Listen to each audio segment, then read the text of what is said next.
আসসালামু আলাইকুম, কেমন আছেন সবাই? আশা করি অনেক ভালো আছেন। আলহামদুলিল্লাহ আমিও অনেক ভালো আছি। তো আজকে আপনাদের সাথে একটা জাদুকরি হেয়ার প্যাক শেয়ার করব।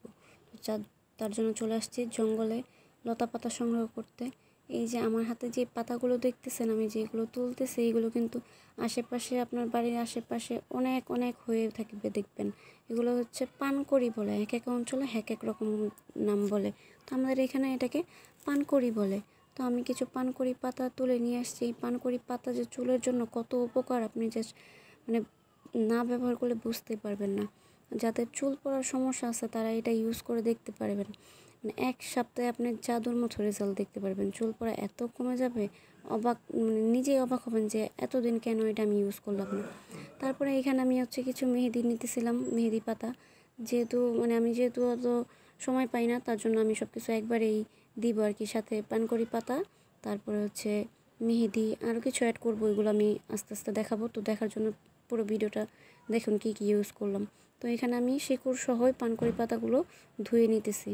ধুয়ে নিব, শিকড় সহই নিব, কারণ এই পানকড়ি পাতার রস এত এত উপকার। এটা শুধু আপনি রস করে নর্মাল ফ্রিজে রেখে দিতে পারেন। তারপর হচ্ছে প্রতিদিন তুলার সাহায্যে মাথার স্ক্যাল্পে দিয়ে রাখবেন, দেখবেন আপনার চুল পড়া এত তাড়াতাড়ি কমে যাবে। তারপরে এই যে এখানে হচ্ছে মেহেদি, আমি হচ্ছে মেহেদি নিলাম কিছু, যেহেতু একটা হেয়ার প্যাক বানাবো তাই। তারপর হচ্ছে জবা ফুল নিছি 2টা, আর কিছু জবা ফুলের পাতা। জবা ফুলের পাতা যেরকম উপকার, জবা ফুলও উপকার। তারপর হচ্ছে পেয়ারা পাতা। পেয়ারা পাতা কিন্তু চুলের অনেক অনেক উপকার করে, আপনারা হয়তো অনেকেই জানেন না। তো পেয়ারা পাতা, জবা ফুল, জবা ফুলের পাতা, মেহেদি পাতা আর হচ্ছে পানকড়ি পাতা, সবগুলো আমি ধুয়ে নিছি। তারপরে সাথে আমি কয়টা পেঁয়াজও দিছি। এটার সাথে আপনি চাইলে মেথিও ব্যবহার করতে পারেন, তো আমি মেথিটা দিই নাই আজকে। তারপরে পেঁয়াজ, এগুলো নিয়ে আমি হচ্ছে ব্লেন্ডার করব। তো এই যে আসছি ব্লেন্ডার করার জন্য, সব কিছু ধুয়ে টুয়ে নিয়ে আসছি। মানে আমার সাথে সব অঘটন ঘটে, ব্লেন্ডার করতে এসে একটা দুঃখের মধ্যে পড়ে গেলাম। যাই হোক, শেয়ার করতেছি, দেখতে থাকেন, আপনারা দেখবেন ভিডিওতে। তো সব কিছু আমি তো খুশি খুশি মনে করছিলাম যে বাটাবাটির ঝামেলা নাই, ভালোই হয়েছে, ব্লেন্ডার করে ফেলবো, সাথে সাথে দিয়ে ফেলবো। তারপরে পরিমাণ মতো পানি দিয়ে দিয়েছিলাম আমি, যেহেতু ব্লেন্ডার করতে হলে পানি অবশ্যই দিতে হবে। পাটায় বাটলে কিন্তু পানি ব্যবহার করতে হয় না, পানির দরকার পড়ে না, ব্লেন্ডারে তো দিতেই হবে। তো দেওয়ার পরে ব্লেন্ডার ঘুরলো, ঘোরার পর আর ব্লেন্ডার ঘুরে না। পানি হয়তো কম পড়ছে, জন্য পরে আমি আর একটু পানি দিলাম। পানি দেওয়ার পরও দেখি ব্লেন্ডার ঘুরে না। পরে এই দেখছেন বন্ধ হয়ে গেছে। তারপরে শিলপাটায় চলে আসলাম সেই কষ্টে।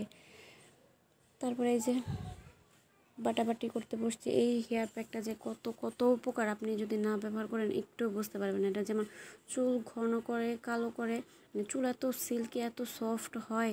তারপরে চুল পড়া এত তাড়াতাড়ি বন্ধ করে, অনেক ভালো এটা। তারপর সাথে একটু লেবুর রস দিয়ে নিলাম। আমার যেহেতু ছোটো লেবু তাই আমি একটা নিছি, বড় হলে অর্ধেকটা নেওয়া যাবে। আপনাদের চুলের পরিমাণ অনুযায়ী নেবেন, আমি আমার মতো নিছি। লেবু দিলে কি হয়, মাথার স্ক্যাল্পের যে মরা চামড়া আছে, খুশকি আছে, এগুলো দূর হয়। আমি সবসময় শ্যাম্পু করার সময় শ্যাম্পুর সাথে লেবুর রস মিক্স করে তারপরে শ্যাম্পু করি। লেবুর রস চুলের জন্য খুবই উপকার। এই যে আমার এটা বানানো শেষ, এখন হচ্ছে এটা মাথায় দেওয়ার পালা। এটা যদি আপনি না ব্যবহার করেন, এটা আপনি কোনোভাবেই বুঝবেন না এটার উপকারিতা কতটুকু। আমি বলবো যে অবশ্যই অবশ্যই একবার আপনি ব্যবহার করে তারপরে হচ্ছে দেখবেন এটা কি আসলে উপকার নাকি। তারপরে আমার মাথায় দেওয়া শেষ, একটু অবশিষ্ট ছিল তাই ভাবির মাথায় দিয়ে দিতেছি, কারণ আমি তো আর আমাকে শো করতে পারবো না ভিডিওতে, তার জন্য। তো ভাবিকে ওরকমভাবে শো করা যাবে না, শুধু তার মাথায় করতেছে। ভাবি বলতেছিল আমার ইদানিং অনেক চুল পড়ে। আমি এটা একবার দিয়ে এটার ফ্যান হয়ে গেছি। তো সবাই ভিডিওটা ভালো লাগলে লাইক, কমেন্ট, শেয়ার করে পাশে থাকবেন, আর অবশ্যই আমার চ্যানেলটা সাবস্ক্রাইব করে দিবেন। আর অবশ্যই এটা ট্রাই করবেন, ট্রাই করে অবশ্যই আমাকে কমেন্টে জানাবেন কে কেমন